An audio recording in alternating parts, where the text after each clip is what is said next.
The majority, he noted, barely seemed to register him at all. He wondered if they were repelled.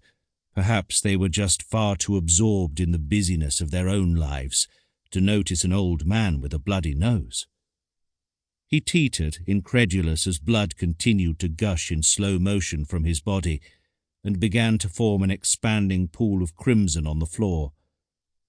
It was out of his peripheral vision as he detected the ferrous taste of metal trickling down the back of his throat that he suddenly saw the figure of a girl running towards him. Henry scanned the outline of her face, caught the lightness and the ease with which she moved. For one brief instant he debated whether she might be an angel, but then, as she drew closer, he saw to his relief that she was just a girl, an ordinary teenager like any other, probably 17 or 18 at most. Besides, now that he came to think of it, wasn't an angel supposed to materialize in a nimbus of white light, not arrive sprinting, dragging a wheelie bag behind her and spilling milky coffee from a paper cup onto the floor?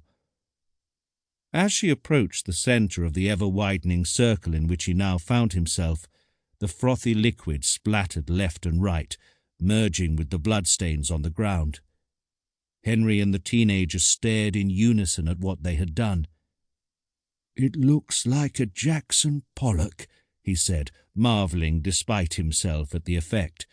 He pointed at the evolving creation with his stick. "I think the technical term is drip painting." The girl scraped her long mousy hair behind her back and tilted her head to one side.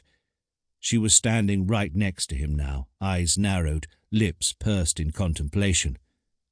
"Looks to me like the inside of my head," she replied in a lightly accented voice, "when I'm having a bad day, a day full of demons." Henry thought this was an interesting analogy, but he was too distracted searching for something to stem the blood flow to express the fact out loud. He patted the pockets of his overcoat and noticed that the fringes of the girl's multicolored scarf were stained with thick, wet splashes of coffee.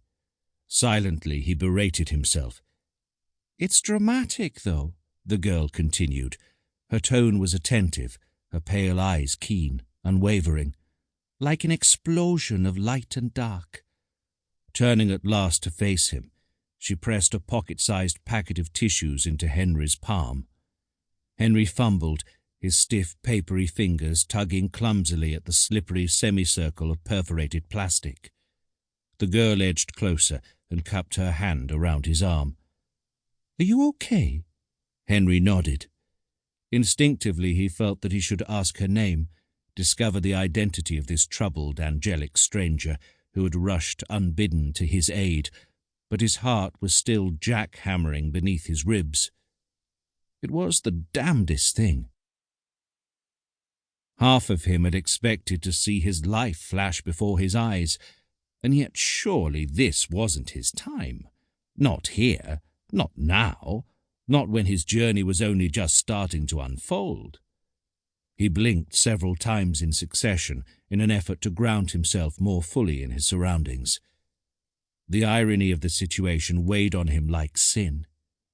Here he was once again in a bustling train station, albeit one on a much grander scale, ready to resume where he had left off all those years ago, the night of a snowstorm and of a slow, curling flame.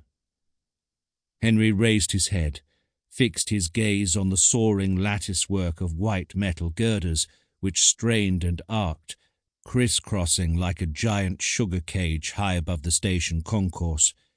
He felt the girl take the tissues from his hand. There was a moment's hesitation, and she began to wipe the trails of blood from his chin. Henry kept his head held high and inched his foot discreetly along the ground, searching for his suitcase. He found its flat, armoured surface with his heel and gave an inner sigh of relief. It was still there. Everything was fine. His plan was all on track. In the expectant space before him, Henry sensed the Pollock seeping into the concrete, morphing like a kaleidoscope and creating wondrous new forms until the blood slowed into droplets, and finally